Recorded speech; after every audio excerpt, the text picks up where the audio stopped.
I woke up as usual, at 5:30 in the morning without an alarm clock. My body remembered the schedule, even 12 years after retirement. My joints echoed with a familiar ache as I rolled onto my side and slowly sat up on the bed. The large double bed I now occupied only a narrow strip on my right side as Evelyn still slept beside me. The habits of a 77-year-old man don't change, not even when there's no one to say so. Dom was silent as he'd been silent for the last 8 years since she'd left. Lung cancer. She never smoked, and I quit back in the 80s, but it didn't help.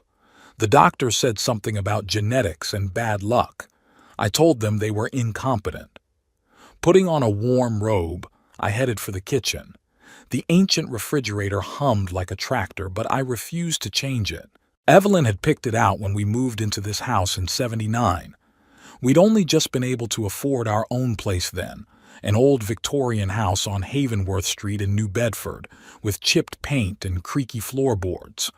But it was our home. I fixed every board with my own hands, repainted the facade 3 times, and the last time was 5 years ago, at 72. The neighbors were surprised. I just didn't want the house to look abandoned. "Good morning, Evelyn," I said into the void, reaching for the orange juice. My voice sounded hoarse and unpleasant. I coughed. The daily ritual hadn't changed. A glass of juice, oatmeal with raisins, peanut butter toast, and coffee black. No sugar. The old-fashioned percolator sizzled on the stove. Evelyn always said I was too stubborn to accept new things. She wanted a drip coffee maker. I never bought one. I regretted it now, as I regretted so many other things. I ate while looking out the window at the backyard. The old apple tree we'd planted when Lydia was 3 had long since stopped bearing fruit, but I wouldn't let it be cut down. Unlike my relationship with my daughter, at least the tree was still standing. The pension of a former municipal building inspector was not generous, but I had learned to live frugally. 32 years of inspecting foundations, load-bearing structures, and electrical wiring had taught me to see the weaknesses in everything: buildings, people, family relationships. Except the last one was the hardest to fix. After breakfast, I opened my day planner, a paper one, of course. I had mastered telephones and computers as much as I needed to. Today was Sunday, November 14th. A visit to Dr. Pearson for a blood pressure check was scheduled. Then chess with Wilford in the park, weather permitting. And then nothing until tonight. I picked up the phone. The old cot that Lydia had tried to replace with something smart last Christmas. I'd given up on it. Why do I need all these apps? I opened my contacts, 12 numbers in all. My finger hovered over my daughter's name. Lydia. I hadn't called her in 2 weeks, not since she hung up on me after my comment about her son Ethan spending too much time playing video games. "You have no right to tell me how to raise my children," she said then. "Especially since you haven't been a model father yourself. It wasn't fair.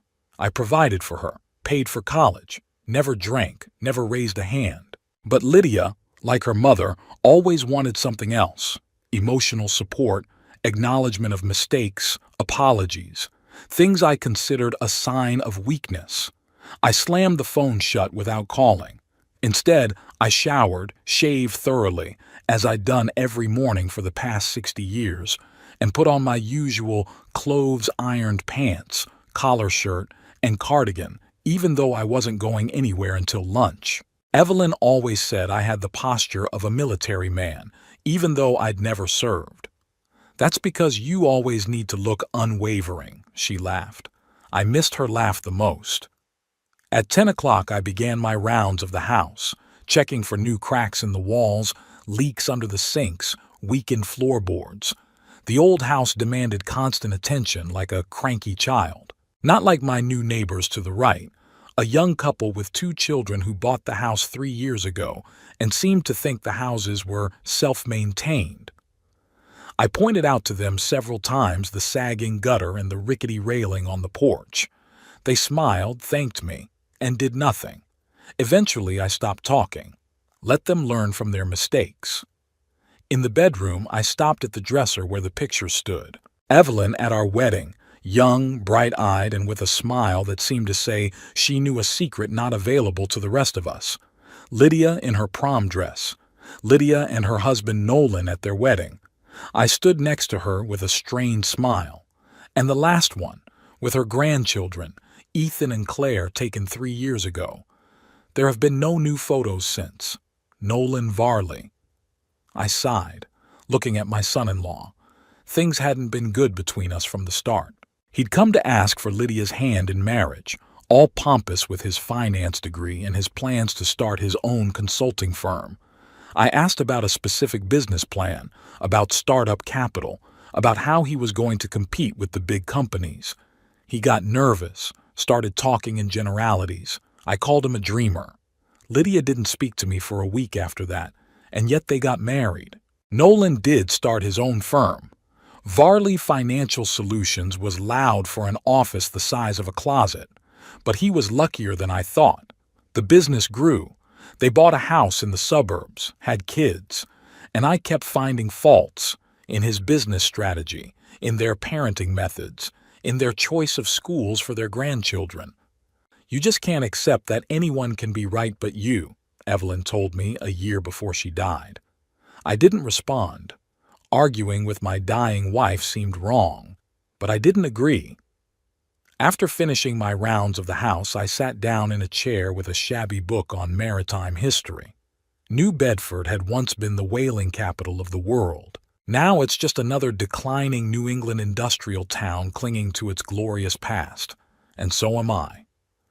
At noon, I set out to see Dr. Pearson, on foot despite my aching knee. His office was a 20-minute walk, and the walk was one of the few joys I had left.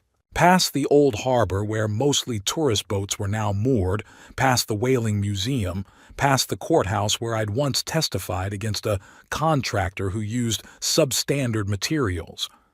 I put him away for 5 years. Some people said I was too harsh. I thought I was fair. Your blood pressure is still elevated, Mr. Higgs, Dr. Pearson said, taking the cuff off my arm. Are you taking the medication I prescribed? Of course, I lied. I hated the pills. They made me feel weak. And how is your family? He asked, making notes on the chart. Dr. Pearson had treated all of us, me, Evelyn, and once Lydia, until she moved to her suburb with the private clinics. Fine, I replied. Another lie. After the appointment, I didn't go to the park. The weather had turned bad, a fine drizzle that made my knee protest more than usual. Instead, I went to Donna's, the only place that still served decent coffee at a reasonable price. Donna, a full-figured woman in her 60s, nodded as I sat down at my usual table by the window. The usual, Abraham? She asked, already pouring black coffee into a white ceramic mug. The usual, I confirmed. Have you heard from Lydia? Donna was one of the few people who still asked about my family. Nothing new. I sipped my coffee. Hot and strong, just the way I like it. You know, sometimes you have to make the first move, she said, wiping her hands on her apron. Pride is good up to a point. I called her last month, I answered irritably. She said she was busy. Donna only sighed and stepped back to the other customers. I knew she was right, but admitting it meant admitting I'd been wrong all these years. And I hated being wrong. Back at home, I checked the mail, bills, ads, credit card offers, and an envelope with Claire's school logo on it. I opened it, even though it was addressed to the Varley family.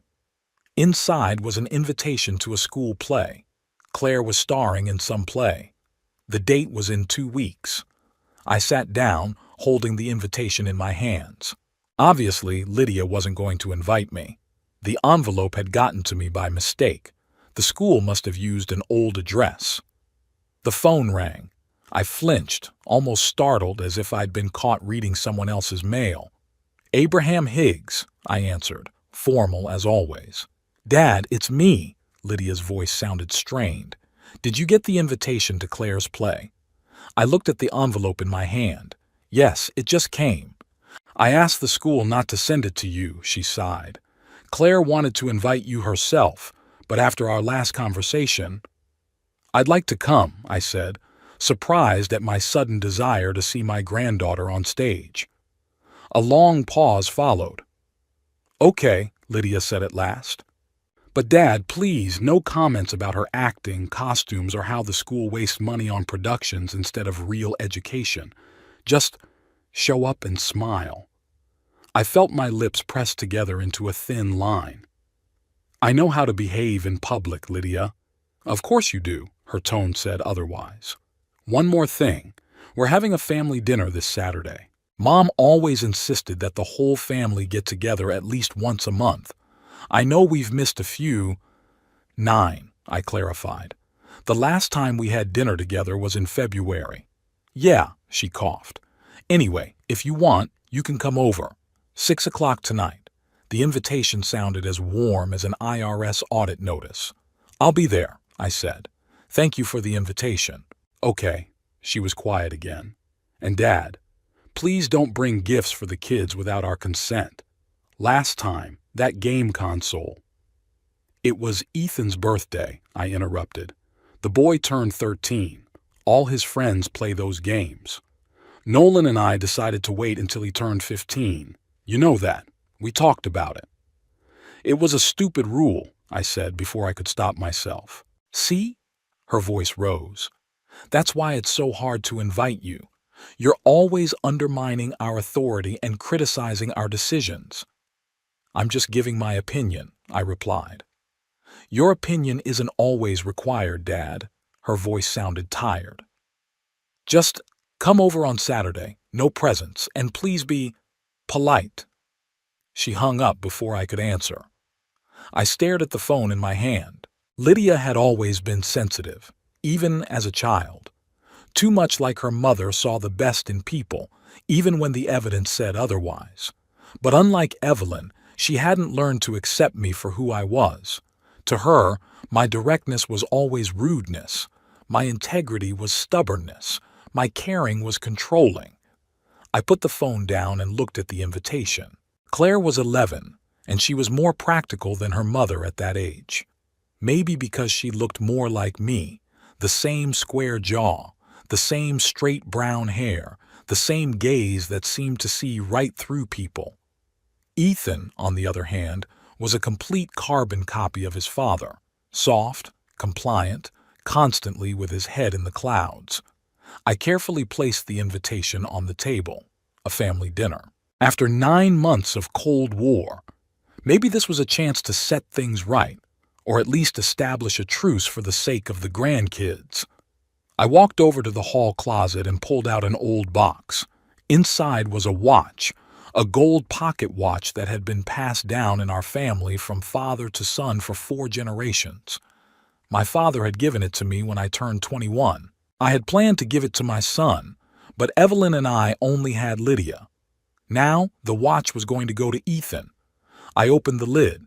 The clock was still running, though it was running 2 minutes behind a day. Like myself, still functioning, but not as accurately as it used to. Saturday, family dinner. Perhaps it was time for a reconciliation, or at least an attempt. I closed the clock and returned it to the box. Despite our differences, Lydia was my only daughter, and Ethan and Claire were my only grandchildren. I couldn't afford to lose them like I'd lost Evelyn. With that thought, I returned to my chair and continued reading my book, listening to the old house creak around me like the old man I had become. Friday came with wet snow turning the streets of New Bedford into a gray mess. I stared out the window, pondering the upcoming dinner at Lydia's tomorrow. Anxiety settled somewhere between my sternum and stomach, like an uncooked piece of meat. Since we talked on Monday, I'd been tempted to call her twice and decline, find some excuse pressure, weather, whatever, but pride wouldn't let me. Abraham Higgs doesn't run from family obligations, even if his presence is perceived as a forced favor. I dressed warmer than usual, a wool sweater under my cardigan, a scarf Evelyn had knitted for me 20 years ago.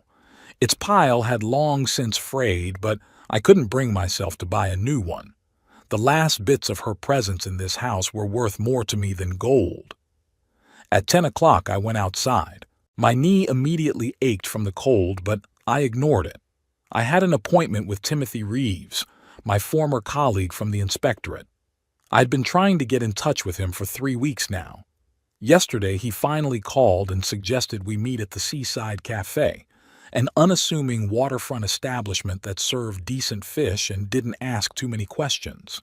Abraham Higgs. Timothy rose to shake my hand as I entered the cafe.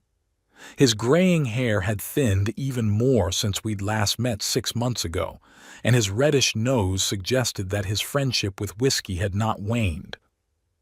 Had the great and terrible Higgs himself condescended to meet the humble pensioner? I frowned. Timothy had always been fond of cheap jokes. We'd never been close friends, but we'd worked together for over 20 years. He knew all my strengths and weaknesses, just as I knew his. The difference was that his weaknesses were more obvious: his love of booze, his bi-weekly affairs with secretaries, his tendency to turn a blind eye to minor infractions for the sake of Christmas gift baskets. "Glad to see you're still among the living, Tim." I sat down across from him. "Thanks for agreeing to meet me." "You're welcome." He winked and picked up a cup of coffee. It smelled faintly of cognac. "So, what made Iron Higgs seek out an old buddy?" I didn't like that nickname, but it stuck with me after I refused to change my mind about the city library building's state of disrepair, despite pressure from the mayor and his contractor buddies. The building was closed for 2 years for major repairs. The mayor didn't get re-elected. I got an unspoken promotion. "I need information." I lowered my voice even though the cafe was nearly empty. "About a financial consulting firm called Varley Financial Solutions." Timothy choked on his coffee. "Your brother-in-law? You're gathering information on your own family?" I wrinkled my nose. "Don't jump to conclusions.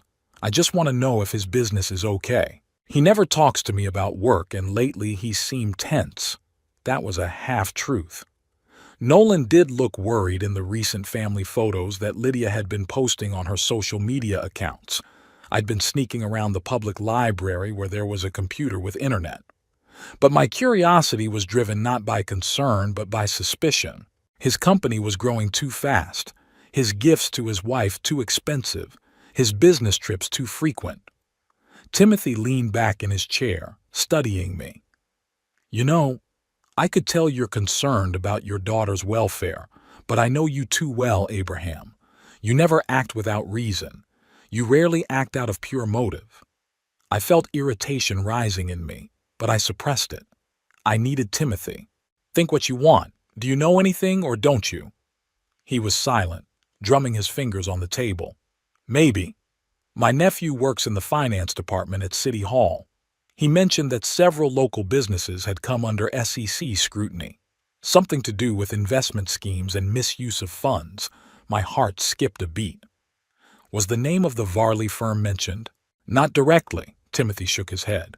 "But there are rumors about a consulting company that attracts investments from retirees, promising high returns. You know, the classic story. You invest 10,000, a year later you get 15. Except that, as my nephew says, the scheme works as long as new investors come. It's a pyramid scheme." I felt my fingers clench into a fist. "Do you have proof?" "Jesus, Abraham," Timothy laughed. "I'm not your detective. I just heard conversations. If you want specifics, you need to talk to Ramon Sanchez." "From the IRS?" "The IRS. He's the head of financial investigations now, and as far as I know, he's got a beef with firms that take senior citizens' money." I pulled out a notebook and wrote down a name: Ramon Sanchez. We met a few times when I was still working. Tough, principled man, like me. "Thank you, Tim." I put the notebook away. "I appreciate your help." "Don't thank me until you know the truth."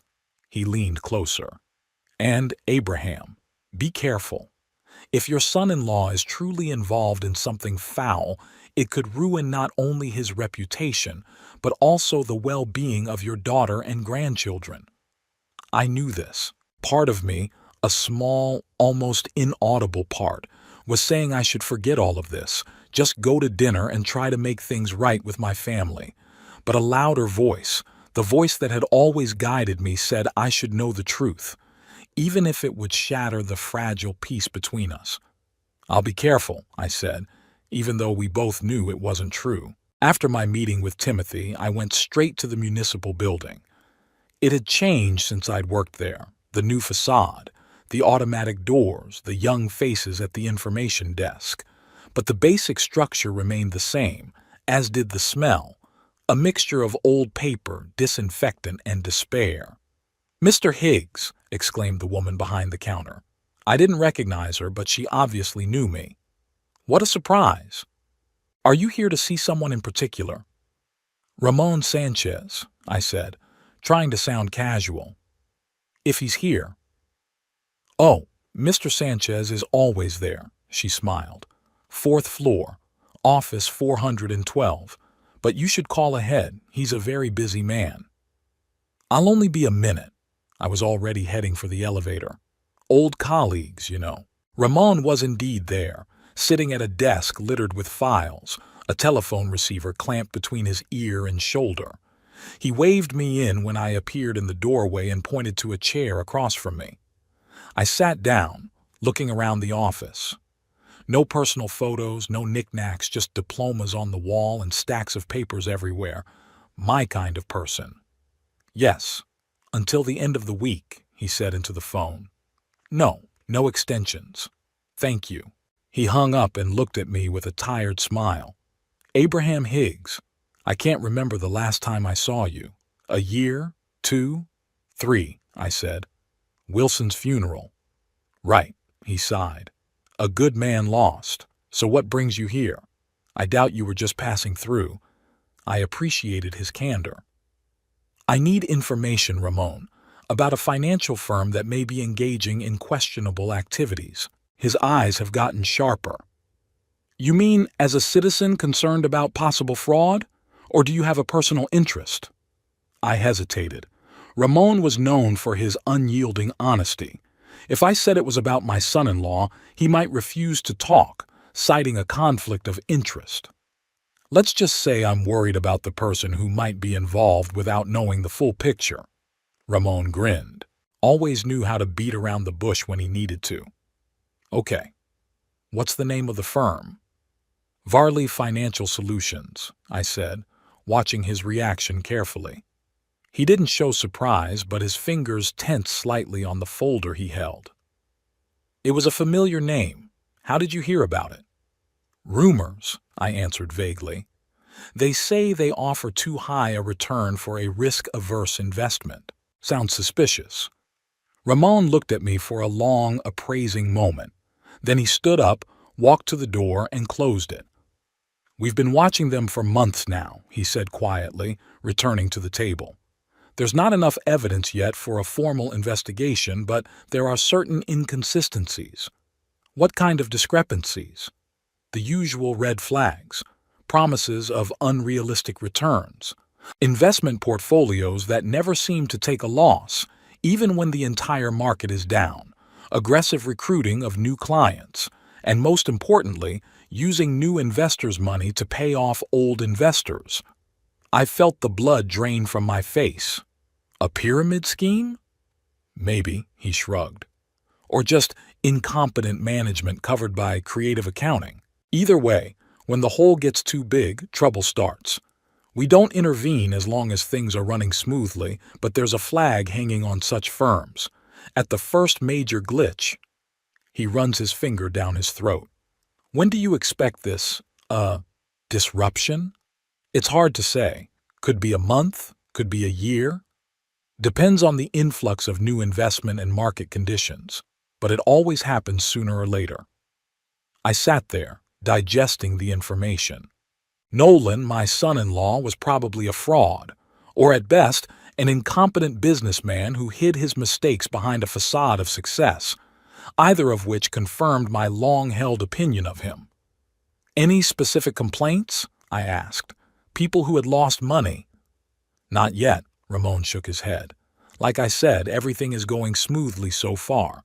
Payouts are being made on time. Customers are happy. That's part of the problem. No one complains as long as they get what they're promised. But when the system collapses, a lot of people lose their savings, he finished for me. Probably their entire fortune. Mostly older people looking for a steady income in retirement. People like me, I thought. If it weren't for my natural suspicion, I could have been one of the victims. Thank you, Ramon, I stood up. You've been very helpful. Abraham, his voice stopped me at the door. I thought your son-in-law's last name was Varley. Is that just a coincidence? I froze. No, I said finally. Not a coincidence. He nodded as if confirming my suspicions. Be careful. Family matters are always more complicated than they seem. And remember, this information is unofficial. I didn't tell you anything. Of course, I opened the door. I'll see you at the next colleague's funeral. He didn't smile. I spent the rest of the day at the public library, looking up everything I could find about Nolan's company. The official website looked impressive. Professional design, compelling customer testimonials, pictures of a smiling Nolan in an expensive suit shaking hands with important people. But now I was looking at it with different eyes. Which of these were real? Were these clients real people or actors? How many of those smiling retirees would lose everything when the house of cards collapsed? I found several articles in the local press praising Varley's innovative approach to investing. Not one critical word, not one question about how they managed to deliver such high returns. Typical journalism. No one digs deeper than the obvious. Then I came across an investor forum where one user was asking questions about the stability of Varley Financial Solutions. Most of the responses were positive, but one comment caught my eye. Be wary of firms that promise high returns without risk. I checked their investment strategies and they don't match the results they claim. When I tried to withdraw my money, technical problems started. It took me 3 months and the threat of a lawsuit to get my funds back. The comment was deleted a few hours after it was posted, but I managed to take a screenshot, my first real piece of evidence. By evening, I had a small package of information assembled. Screenshots, articles, notes of my conversation with Ramon. Not enough for a full-fledged indictment, but enough to raise serious suspicion. I decided that tomorrow at dinner I would watch Nolan closely, looking for signs of stress or guilt. I might even hint at what I knew, just to see his reaction. But first, I needed to buy gifts for my grandchildren. Despite Lydia's request, I couldn't imagine visiting my grandchildren without presents. It was one of the few joys I had left, seeing their surprised and happy faces as they unwrapped something special. I headed to the mall, a place I usually avoided. Too many people, too much noise, too much useless stuff. But today, I had a mission. I picked out new wireless headphones for Ethan. Expensive, but not so expensive that Lydia could reasonably object. The boy was into music, and his old headphones were shabby as far as I remembered. For Claire, the choice was more difficult. The last time I'd seen her, she was into astronomy. I found a small but powerful telescope at a specialty store, compact, perfect for a budding astronomer. It cost almost $400, which was a significant amount for my budget, but I didn't hesitate. This dinner was probably my last chance to connect with my grandchildren, especially considering what I'd learned about their father's business. On the way home, I stopped in front of a jewelry store. In the display case were gold earrings with small sapphires, just like the ones I'd given Evelyn for our 20th anniversary. She wore them almost every day until she died. Lydia always admired them. Maybe this gift would remind her of better times, that despite all our differences, I was still her father. The saleswoman, a young woman with a luscious smile, showed me the earrings. They were beautiful, but they cost almost $1,000, more than I could afford. Regretfully, I declined and walked out of the store. At home, I carefully wrapped gifts for my grandchildren using holiday paper I found in the closet. leftovers from last Christmas. My fingers, stiff from arthritis, struggled with the ribbons and bows, but the result was acceptable. I'd never been particularly talented at wrapping presents. It had always been Evelyn's prerogative. In the evening, I pulled out my best suit, a dark blue, a little old-fashioned but well-fitting. I hadn't worn it since Evelyn's funeral. I laid it on the bed to steam it in the morning. Then I sat in the chair with the photo album, another thing I rarely reached for. Too many memories, too many missed opportunities. Photos of Lydia as a child, a serious little girl with pigtails, so much like her mother. Pictures of her graduation, of her wedding. Photos of her grandchildren when they were very young. Ethan with his wide, toothless smile. Claire with a pensive look that seemed too wise for a 3-year-old. I closed the album when I felt a traitorous burning in my eyes. Tomorrow I would try to fix what could still be fixed, or at least not make the situation worse. With that thought, I went to bed, but sleep didn't come for a long time. I lay staring at the ceiling, imagining different scenarios for tomorrow night. Some ended in reconciliation, others in more estrangement, but in none of them did I see a future for my son-in-law's company or for the financial security of my daughter and grandchildren. Finally, around 3 a.m., I fell into a restless sleep. I dreamed of Evelyn, young and beautiful, with sapphire earrings in her ears. She looked at me with disappointment and shook her head. "You always think you know best, Abraham," she said, "but sometimes you just ruin what you could have saved." I woke up at dawn with a heavy heart and a clear realization. Tonight's dinner could be a turning point, not just for my relationship with my family, but for their future. And that future was in my hands now, the hands of a stubborn old man who'd spent his entire life believing that the truth was more important than anything else, even if it hurt. Lydia and Nolan's house was in the suburbs of New Bedford, a well-kept 2-story colonial mansion with an immaculately mowed lawn and a driveway paved with expensive stone. I stopped my old Buick next to Nolan's shiny Lexus and Lydia's new Volvo. My car looked out of place in this driveway, as did I myself at this family dinner. I glanced at my watch, 6 p.m. sharp. Punctuality had always been a virtue of mine. Taking the wrapped gifts from the passenger seat, I slowly got out of the car. My knee was bothering me again, but I ignored the pain. A familiar nervousness settled in my stomach. I hated the feeling. It reminded me that despite all my principles and self-righteousness, the fear of rejection lived deep inside. The front door opened before I could even ring the bell. Claire stood on the threshold, her brown hair braided into a neat braid, her eyes, my eyes looking curious. "Grandfather."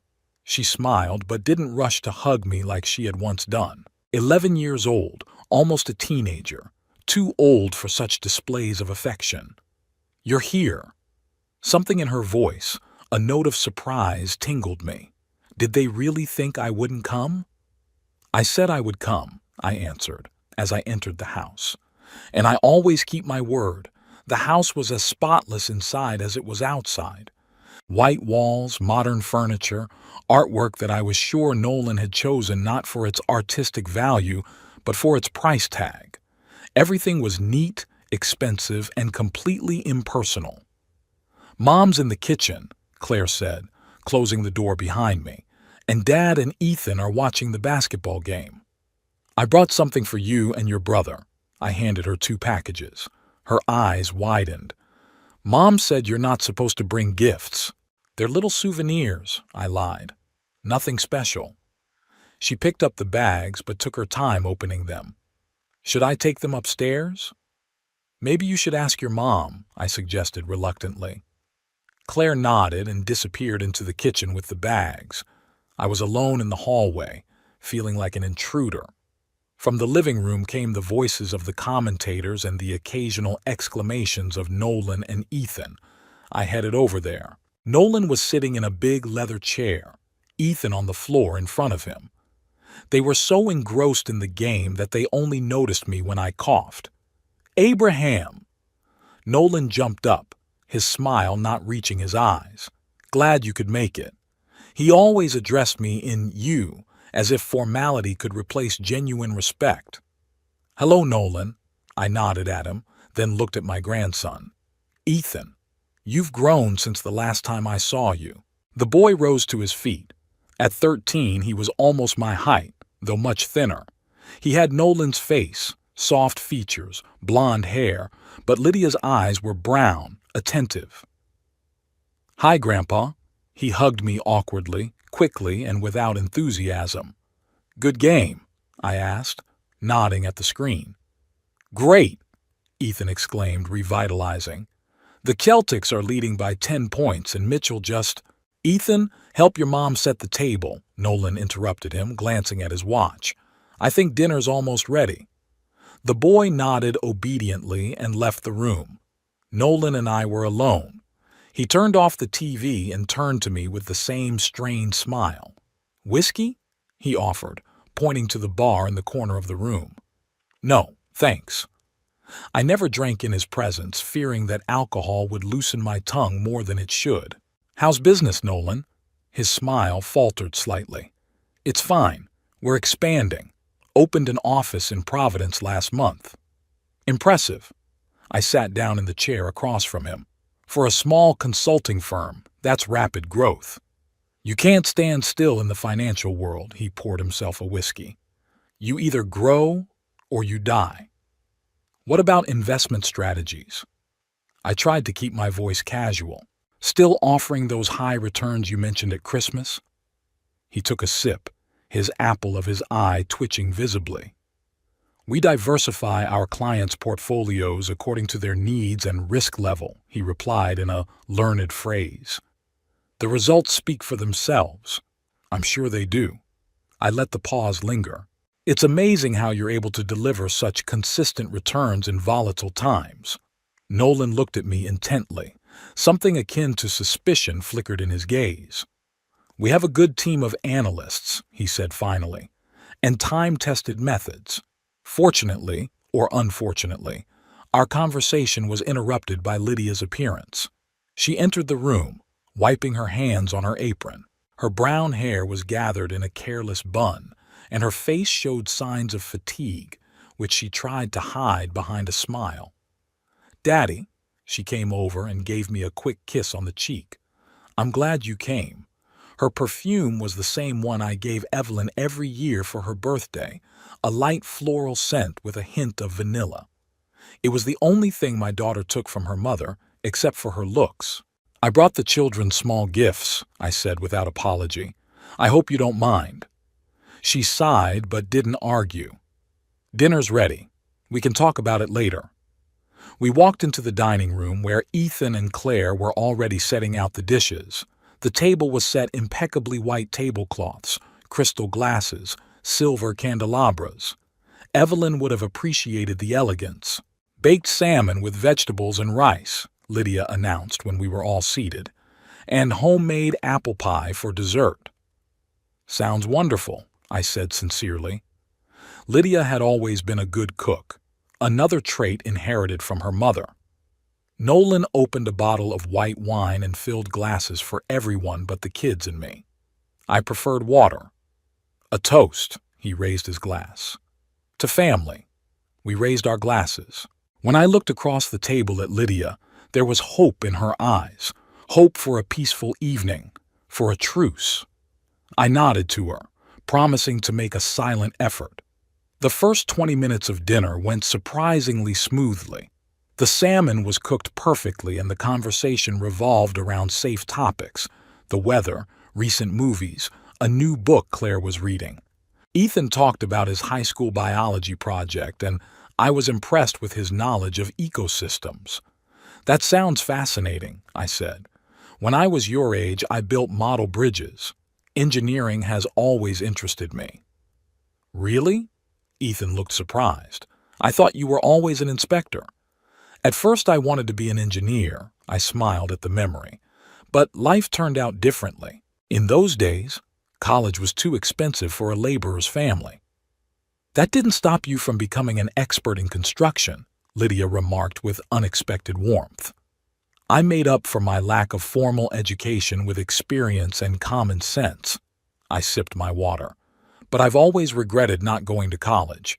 That's why I was so insistent that you get a college education. And we're grateful for that, Nolan interjected. Lydia's degree in economics came in handy in our business.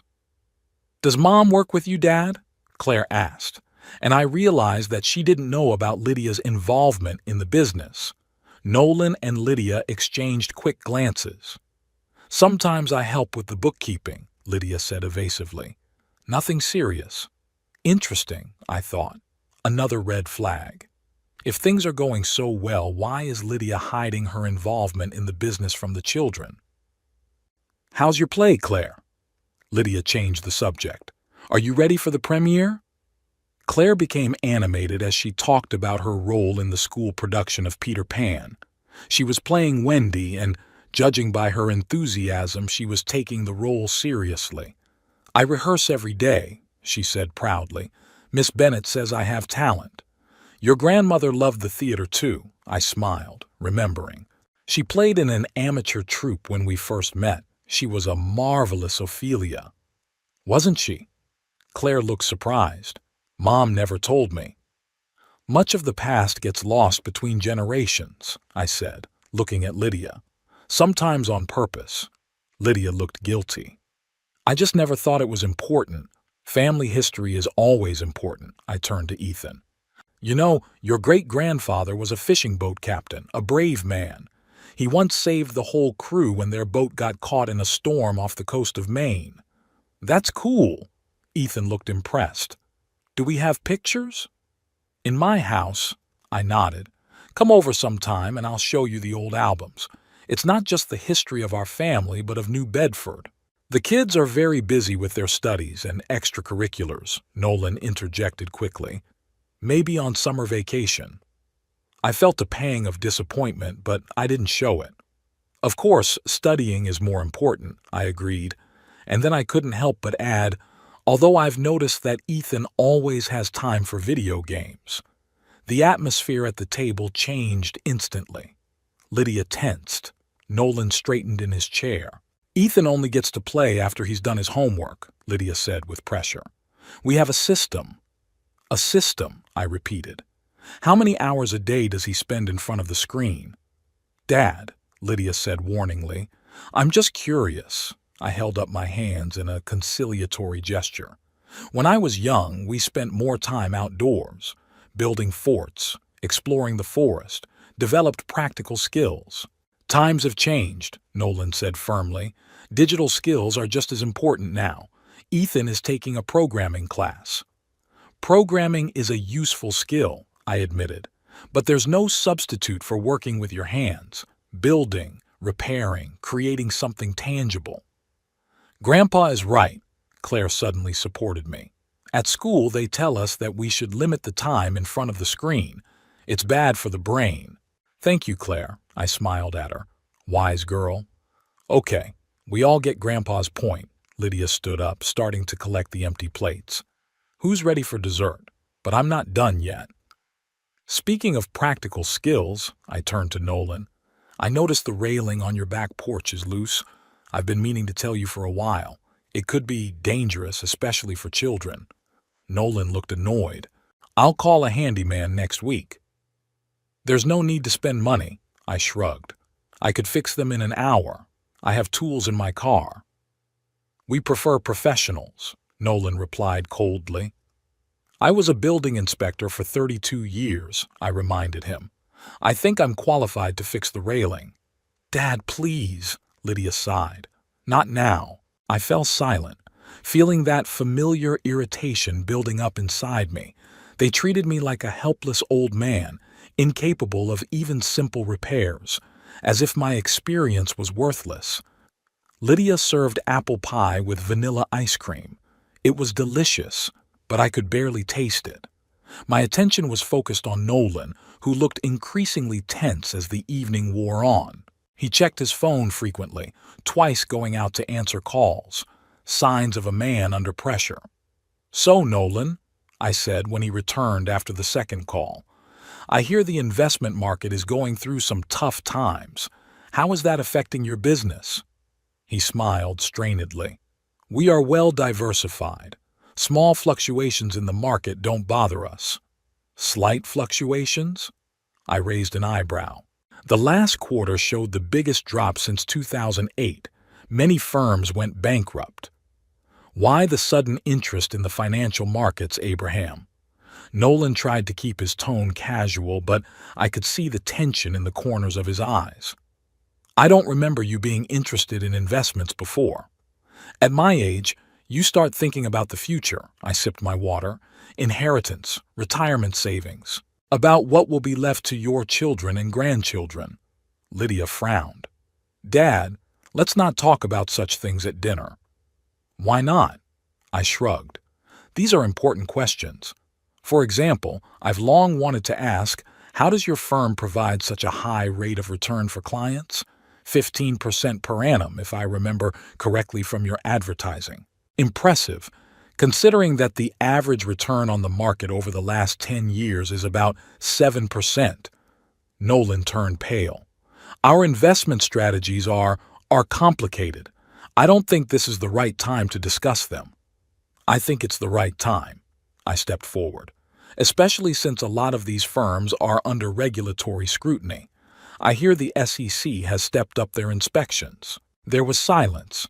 The children looked from me to their parents, sensing the tension but not understanding why. Children, please take your plates to the kitchen, Lydia said quietly, and you can go upstairs, watch a movie or play. But we haven't opened Grandpa's presents yet, Claire protested. Later, Lydia said. Now please go upstairs. The children obeyed reluctantly, giving us puzzled looks. When it was just the three of us, Lydia turned to me, her eyes narrowed. What are you doing, Dad?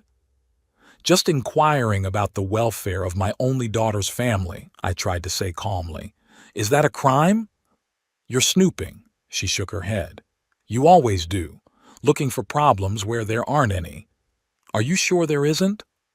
I shifted my gaze to Nolan, because judging by your reaction, I've hit the mark.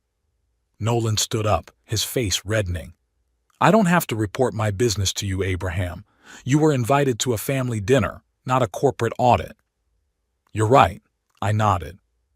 But when I see that my daughter and grandchildren could be in danger because of questionable business practices, I can't keep quiet. Daddy, Lydia exclaimed. What are you talking about? I sighed, realizing that the point of no return had passed. I've been doing a little research, Lydia. Your husband's company is under scrutiny by financial regulators. There are suspicions of a pyramid scheme. What? She looked at Nolan. Is that true? Nolan looked like he'd been punched. That's slander. He pointed his finger in my direction. He's always hated me. Always thought I wasn't good enough for his precious daughter. Nolan, Lydia said softly. Answer the question. Is it true? Of course not. He ran his hand through his hair. We've had some unorthodox investment decisions, perhaps some accounting optimizations. But this is normal practice. Everybody does it. Everybody does it is no excuse under the law, I pointed out. Nor is it a defense for your clients who have entrusted you with their savings. You, Nolan turned to me, his eyes burning with rage. You're doing this on purpose. You've always tried to destroy our family with your suspicions and criticism. I'm trying to protect my family, I replied, remaining calm. What will happen to Lydia and the kids when your scheme falls apart? When the federal agents show up with an arrest warrant? Have you thought about that? Daddy, that's enough. Lydia stood up, her hands shaking. You're out of line. You have no right to barge into our lives with your accusations. I have a right to be concerned about the welfare of my family. I stood up too, leaning on the table. And if your husband is leading you to financial ruin and possible jail time, I will speak up. You know nothing about our lives, Lydia screamed.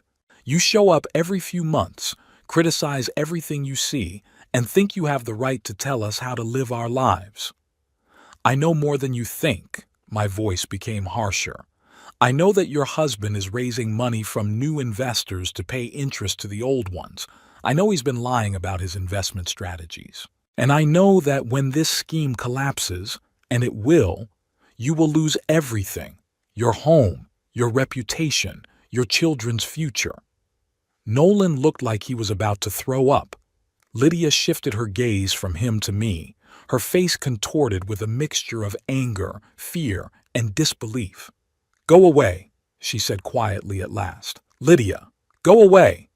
Her voice broke into a scream.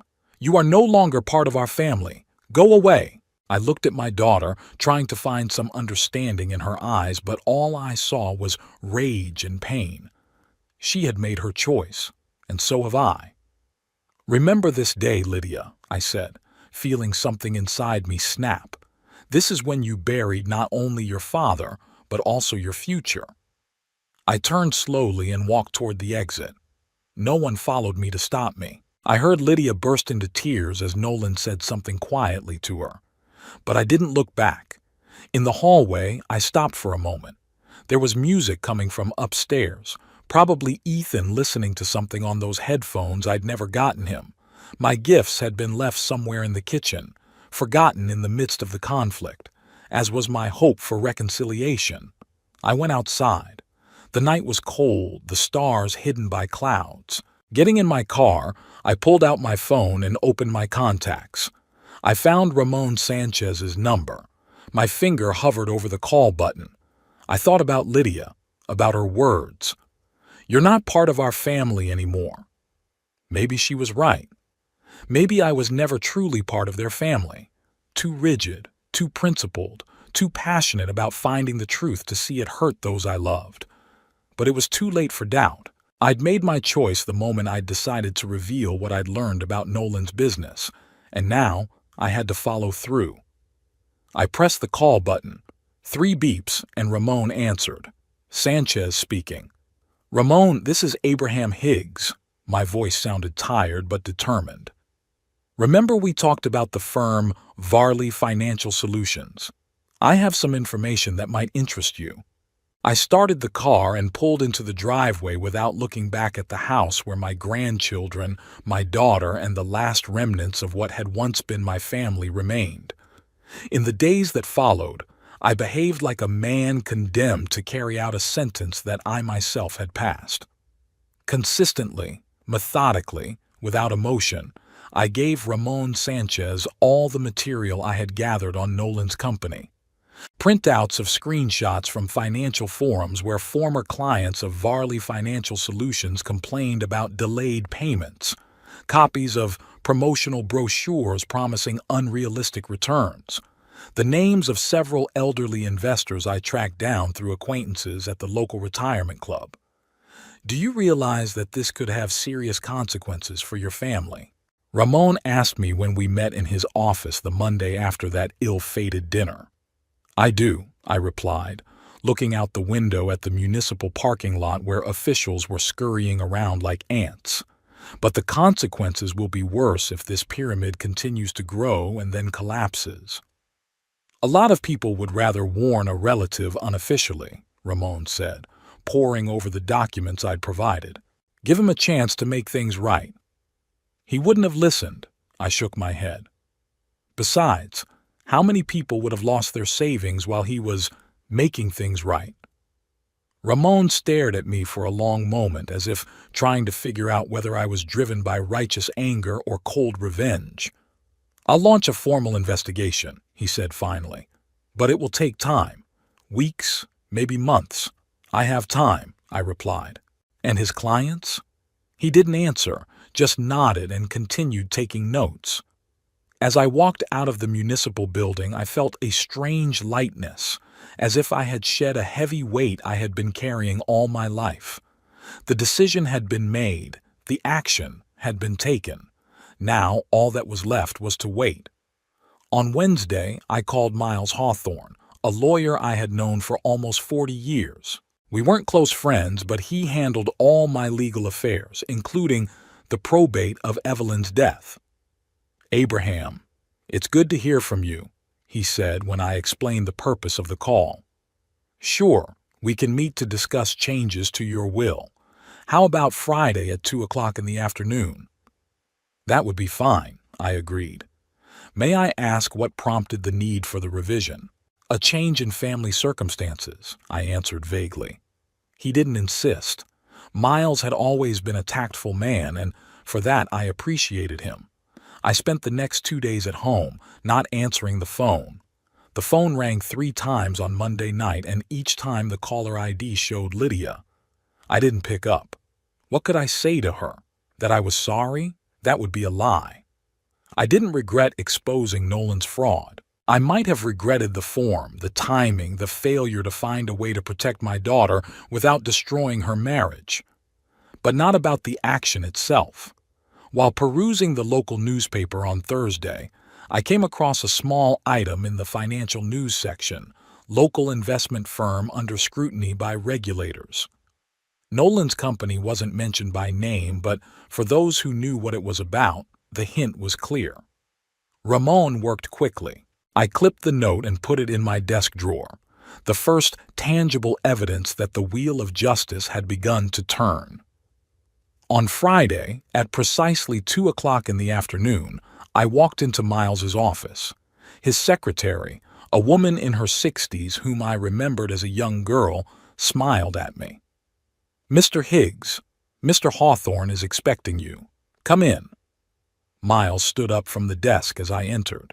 He looked older than I remembered, deep wrinkles around his eyes, almost completely white hair, but the handshake remained firm. "Abraham, good to see you." He pointed to the chair across from his desk. "Sit down, please." I sat down, looking around the office. Nothing had changed over the years. The same diplomas on the walls, the same solid oak desk, the same legal volumes on the shelves. There was something soothing about that constancy. "So," Miles folded his hands on the table, "you want to change your will. May I ask what kind of changes you're planning?" "I want to exclude my daughter Lydia from being an heir," I said bluntly. Miles raised his eyebrows but kept his professional calm. "It's a big decision, Abraham. Are you sure?" "Absolutely." "May I ask why?" "It will help protect the will from possible future challenges." I took a deep breath. We had a conflict, a big one. She said I was no longer part of their family. Miles nodded, taking notes. "I see. Who do you want to appoint as heir in her place?" "My grandchildren, Ethan and Claire Varley." I hesitated for a second. "But on the condition that they'll have access to the inheritance only when they reach the age of 25. Until then, everything would be managed by a trust fund." "A reasonable solution." Miles made some more notes. "And who do you want to appoint as trustee?" I wondered. It was an important question that I hadn't fully thought through. Not Lydia, obviously, and not Nolan, who might be in jail by then. Someone neutral, trustworthy. "You," I decided, "if you're willing." Miles looked surprised. "I'm flattered, Abraham, but I'm not much younger than you. By the time your grandchildren reach the age of 25, I could be—" "Appoint a successor from your own firm," I interrupted him. "Someone you trust, and take a good percentage of the management fee. I want my grandchildren to get their inheritance intact when the time comes." He rubbed his chin thoughtfully. "Well, I can arrange that. What goes into the inheritance besides the house and savings?" "Some stocks I bought years ago. A few antiques, including my father's gold pocket watch, that should go to Ethan, and a collection of books on maritime history. I'd like to donate them to a local museum." "And personal effects? Photographs, letters, documents?" "I've been thinking." "Let the grandchildren decide what to do with them when the time comes. If they don't want to keep them, let them give them to the New Bedford Historical Archives." Miles nodded, continuing to make notes. "There's one more thing," I added. "I want to leave a letter for my grandchildren to receive with the inheritance, to explain to them my actions, my decisions, to make them understand." "That makes sense," Miles agreed. "I'll attach it to the will as a confidential document. Thank you." We spent another hour discussing the details. Miles was meticulous, asking a lot of questions, suggesting alternatives. I appreciated his thoroughness, though sometimes it bordered on the obsessive. "Abraham," he said when we had finished discussing the legal aspects, "I speak now not as your lawyer, but as someone who has known you for many years. Are you sure you want to exclude Lydia completely? Family conflicts tend to resolve themselves over time." "Not this one," I shook my head. "The bridges have been burned, Miles, on both sides." He stared at me for a long moment as if trying to discern doubt or regret behind my resolute facade. But there weren't any, or I was hiding them too well, even from myself. "Okay," he said finally. "I'll have the paperwork ready by next week. You'll have to come over to sign them in front of witnesses." "Thank you, Miles." I stood up, extending my hand. "For everything." "Take care of yourself, Abraham." He shook my hand. Maybe give yourself a little time before you make a final decision." "Time won't change the facts," I answered and walked out of his office. It was drizzling outside. I pulled up the collar of my coat and walked slowly home, deciding not to call a cab despite a knee that ached more than usual. The physical pain was a distraction from the mental pain. Walking past the office building that housed Nolan's company, I slowed my step. The Varley Financial Solutions sign still hung on the facade, but the parking lot in front of the building was nearly empty. Only two cars, Lydia's silver Volvo and Nolan's black Lexus. They were there, the two of them, probably planning their next moves, trying to save the sinking ship. I felt a prick of conscience. Maybe I should have warned Lydia beforehand. Give her a chance to distance herself from her husband's business, to protect herself and the children. But I knew my daughter she would have sided with Nolan, tried to protect him, maybe even become complicit in his efforts to cover his tracks. No, I did the right thing. Cruel, but right. Sometimes the medicine had to be bitter to be effective. I continued on my way without looking back. At home, I took off my soaked clothes, took a hot shower, and sat in a chair with a cup of strong tea. The house was quiet, with only the old clock on the wall counting down the seconds and the rain drumming on the roof. I pulled out the photo album, the same one I'd looked through before dinner at Lydia's. I opened it to the page with the wedding photos. Evelyn was beautiful in her simple white dress. Not lavish, not flashy. She'd always favored elegant simplicity. I stood next to her, young, with dark hair and a serious look.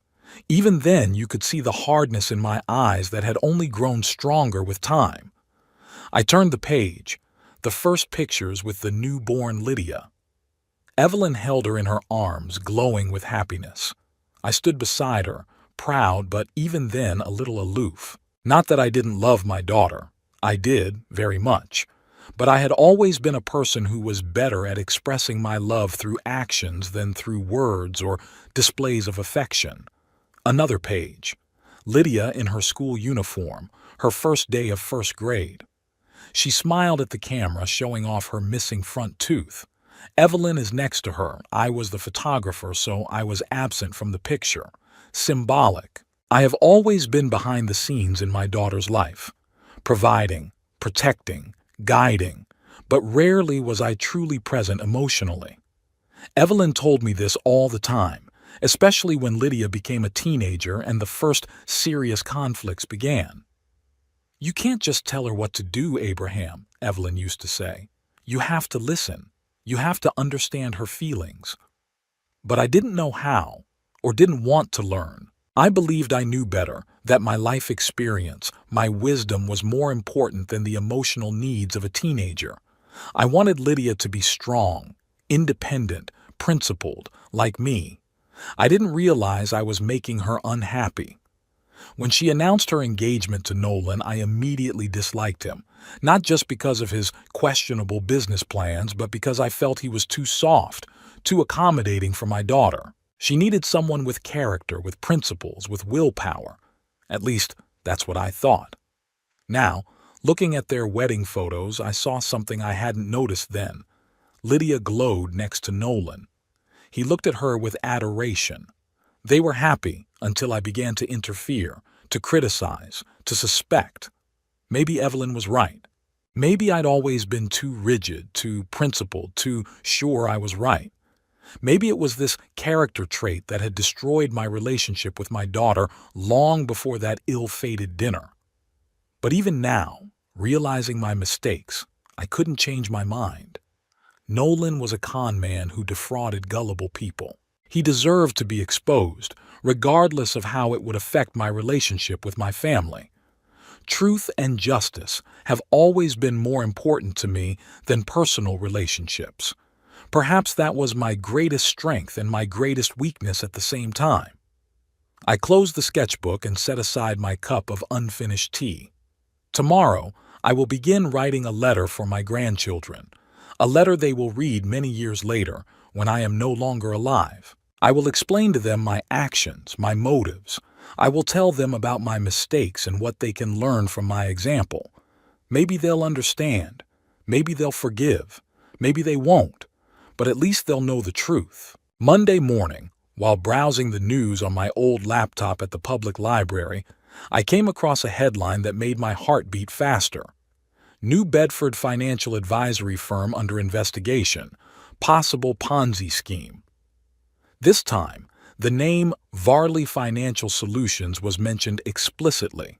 The article said the company's office was visited by SEC officials who seized documents and computers. No arrests had yet been made, but the investigation was ongoing.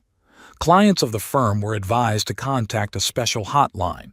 I felt a strange numbness, not triumph, not satisfaction, just a quiet acceptance of the inevitable. The wheel began to turn faster than I expected. Ramon was indeed working efficiently. When I returned home, I found 3 missed calls from Lydia and 1 voicemail. Her voice sounded strained, on the verge of tears. "Dad, it's Lydia. I know you don't want to talk to me, but Nolan's in trouble. Serious trouble. His company's being audited. His accounts are frozen. You were right about his business. He says he didn't know anything, that his CFO orchestrated the whole thing without his knowledge, but I don't know what to believe. The kids are scared. Please call me back." I erased the message. Nolan was putting the blame on his subordinates, a typical tactic. Of course he knew everything. He'd been at the center of this scheme from the beginning. The phone rang again. Lydia's number. I watched it vibrate on the desk, fighting the urge to answer it. What could I say to her? "I'm sorry." A lie. "I warned you, didn't I?" Cruel and unhelpful. "I'll help you." How? I had set this mechanism in motion myself, and now I couldn't stop it even if I wanted to. I didn't answer. Instead, I sat down at my desk and began writing a letter for my grandchildren. A letter that would explain to them why their grandfather did what he did, why he ruined their father's business, probably sent him to prison, ruined their family.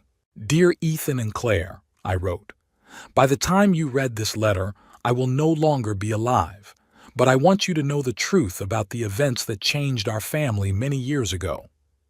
I wrote for hours, laying out the whole story from my first suspicions to the final conversation with Ramon. I wasn't trying to make excuses or sugarcoat my actions. I was simply telling the truth as I saw it. "I know that many people, including your mother, think I'm a cruel, ruthless man," I continued. "Maybe they're right. But I've always believed that truth and justice are more important than personal comfort or family ties. I couldn't stand by and watch your father deceive gullible people, even if exposure meant the loss of my family." I paused, rereading what I had written. Wasn't that a little harsh for young men who had probably forgiven and forgotten long ago? But no, they deserved to know the whole truth, without mitigation or excuses. "I've made a lot of mistakes in my life," I continued. "I was too harsh with your mother, too critical, too sure I was right. I didn't know how to listen or admit my mistakes. Those traits of my character destroyed my relationship with your mother long before I exposed your father's business. And for that, I am truly sorry." I pondered, trying to find the right words to end the letter. How could I explain to them that despite everything that had happened, I loved them? That my every action, no matter how cruel it seemed, was motivated by concern for them, for their future. I leave you with everything I have, I wrote, not out of guilt or as an attempt to buy forgiveness, but because you are an extension of my family, bearers of my blood and my values. I hope you grow up to be strong, honest, principled people, but I also hope you will learn what I have never been able to learn, the balance between principle and mercy, between truth and love. I dated it and signed it, then folded the letter and tucked it away in an envelope which I inscribed, "For Ethan and Claire Varley, to be opened after my death." This envelope I would put in the safe with the will. Now I had to prepare for the next step, meeting with Miles to sign the new documents, and for a possible confrontation with Lydia, who I was sure would show up on my doorstep sooner or later. I was prepared for both events. The lot had been cast, and now all I had to do was wait and watch the consequences of my actions unfold. Exactly 7 days had passed since that ill-fated dinner. I was sitting in my chair, rereading a letter for my grandchildren when the phone rang. Lydia's number. She had called 12 times in the past week, I counted, and 12 times I hadn't picked up the phone. But today, something was different. I knew I had to answer, that this was the moment of truth. The clock on the wall showed exactly 6 p.m., exactly the same time I'd crossed the threshold of their house a week ago.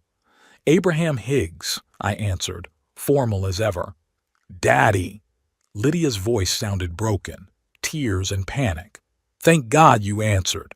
Daddy, I need help. We need help." I remained silent, giving her a chance to continue. "It's all falling apart," she said quickly, words layered on top of each other. "The SEC came to Nolan's office. They seized computers, documents. All company accounts are frozen. Our personal accounts are frozen. We can't withdraw a dime." I listened to her panicked speech, feeling strangely detached, as if it were happening to someone else, in some movie. "Nolan is under investigation," she continued. "He's going to jail, Daddy, and we could lose the house. We can't pay the mortgage. The kids. They don't understand. They're scared." "Where's Nolan now?" I asked, finally interrupting her flow of words. "With a lawyer," her voice trembled. "He says he can explain everything, that it was a mistake, a misunderstanding. But I've seen the papers, Daddy. There's no mistake. It's exactly what you said it was." I closed my eyes. At last, she recognized the truth. "We need to meet," I said. "Can you do it tonight?" "Yes," she sounded hopeful. "Yes, of course. I can come over right now." "In an hour," I said. "I have some things to prepare." I hung up the phone and slowly rose from the chair.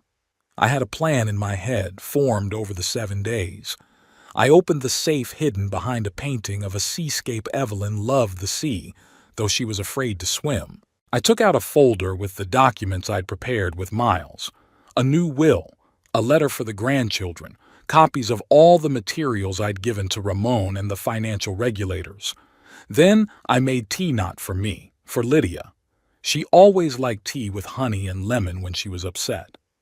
Evelyn made it for her after every childhood tragedy, from a broken doll to her first broken heart. Exactly 1 hour later, the doorbell rang. I opened it. Lydia stood on the threshold, her face pale, dark circles under her eyes. She looked like she hadn't slept in several nights. "Daddy?" She made a movement like she wanted to hug me, but she stopped.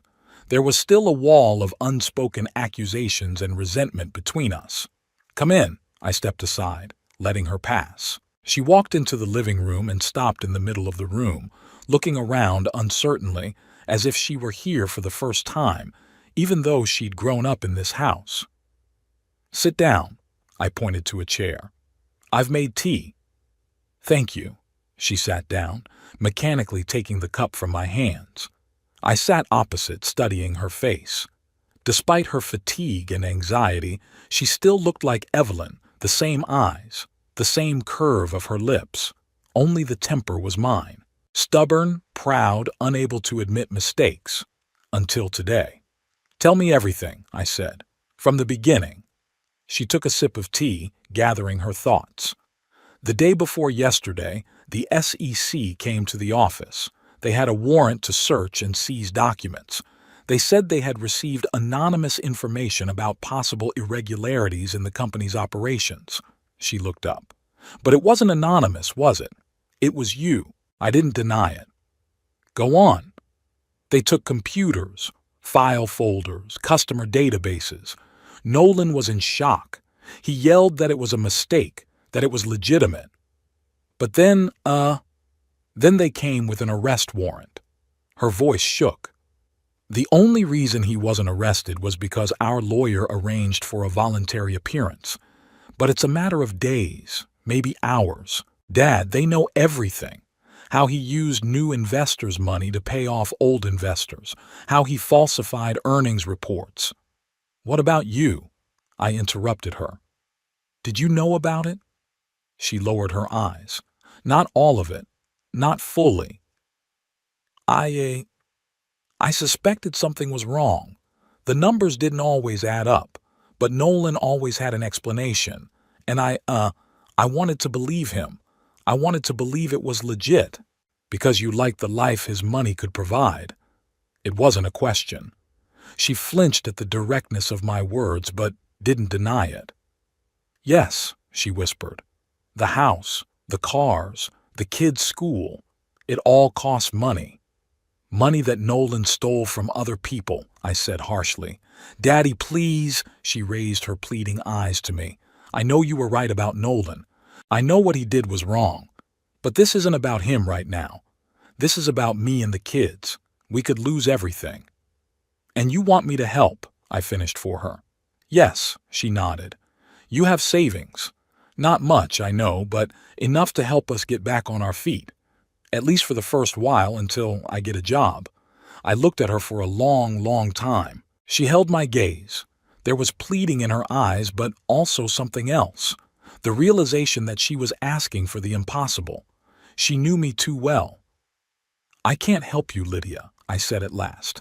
Can't or won't. There was bitterness in her voice. Both.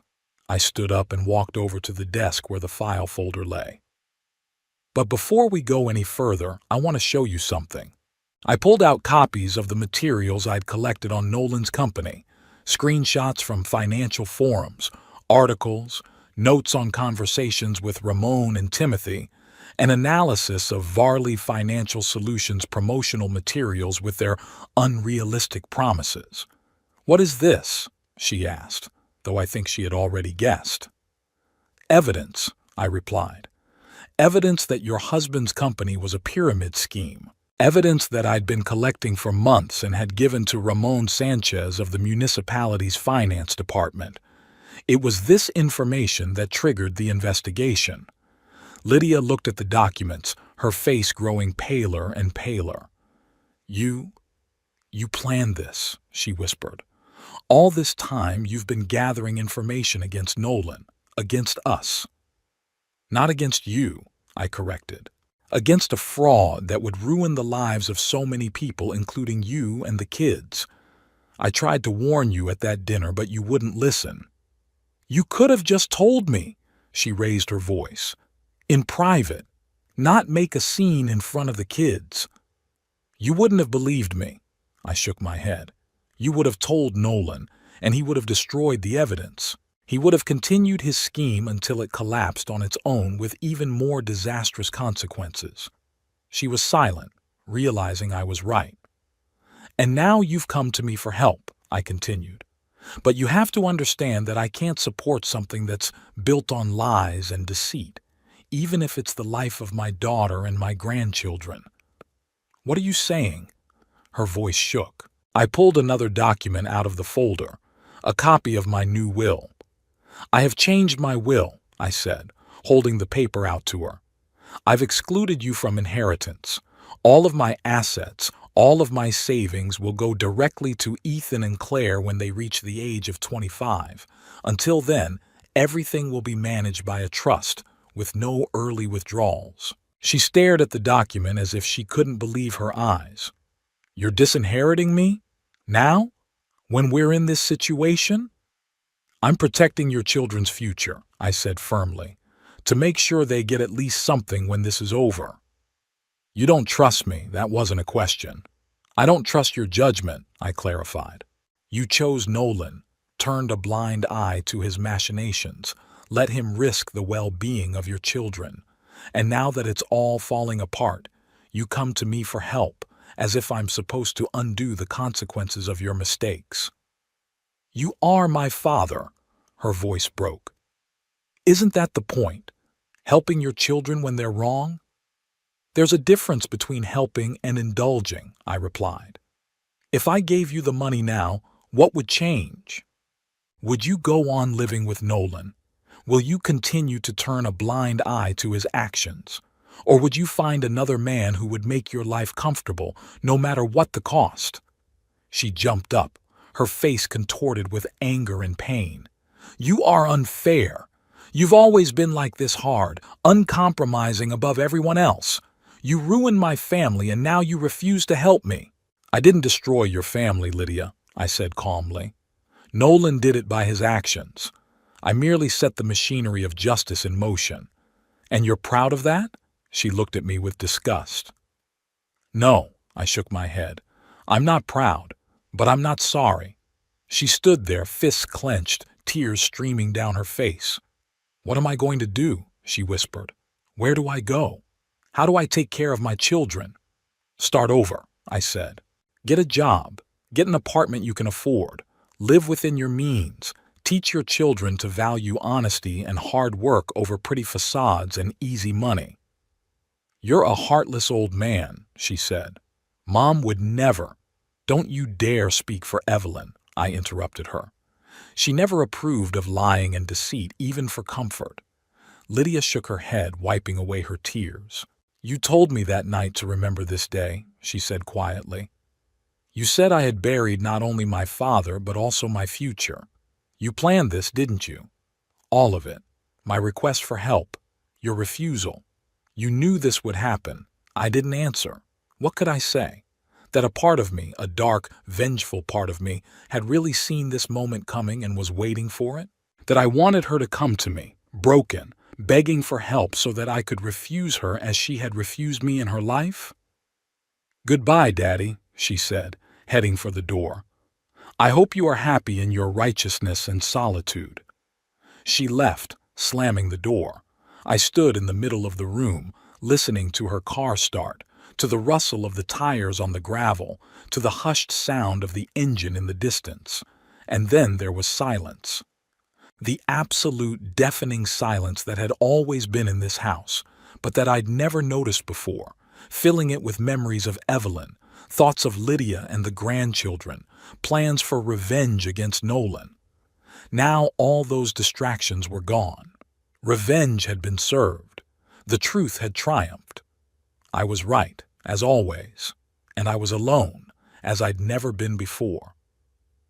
I slowly returned to my chair, my gaze falling on the picture of Evelyn on the mantelpiece. She was smiling, that special smile that always appeared on her face when she knew I was making a mistake, but she let me, knowing that I had to learn from the experience. I was right, I said to the portrait.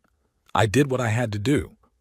The portrait was silent, but I could almost hear her reply, Being right isn't everything, Abraham. Sometimes it's more important to be kind. I closed my eyes. The bitter satisfaction of restoring justice was mixed with the acute realization of loss. I had won the battle, but I had lost my family. Forever. The embers crackled in the fireplace. Outside the window, night was falling, and I sat in an empty house filled with the ghosts of the past and the echo of words I could never take back. Remember this day. It is now that you have buried not only your father, but your future. I was right. How bitter it is to be right.